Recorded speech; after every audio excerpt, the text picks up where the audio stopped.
Aujourd'hui, la désinformation et le deepfake sont partout, y compris en histoire. Voilà des idées pour repérer ces tentatives de désinformation et pour y riposter. Première chose fondamentale, ça n'est pas parce qu'une idée est répétée avec certitude qu'elle est vraie. Bien au contraire, un ton péremptoire, moqueur, des formules bien senties, des jeux de mots répétés tout le temps, c'est souvent ce qu'on utilise quand on n'a pas d'argument.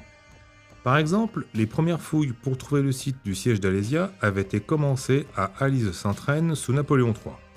Franck Ferrand a écrit que cette décision a été prise par la grâce d'un décret impérial, sous-entendu décision arbitraire, alors qu'en réalité, si les fouilles ont été commencées là-bas, c'est parce que la toponymie, la tradition locale, situait déjà Alésia à Alise depuis des siècles, ce qu'on cache avec une belle rhétorique.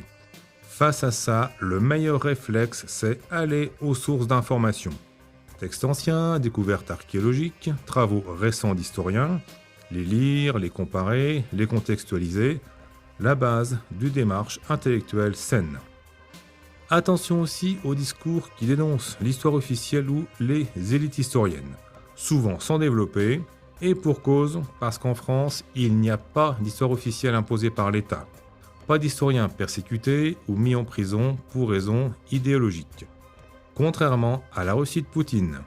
En France, le titre d'historien n'est pas réglementé.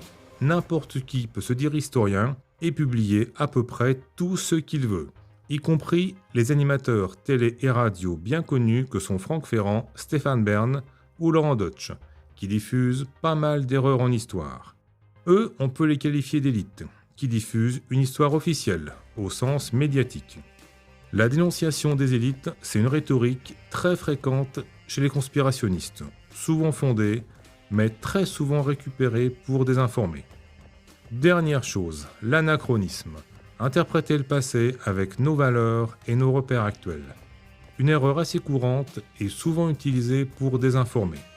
Par exemple, imaginez que le siège d'Alésia n'a pas pu avoir lieu à Alise-Sainte-Reine parce que le site est trop petit pour un siège qui était un épisode fondateur de l'histoire occidentale.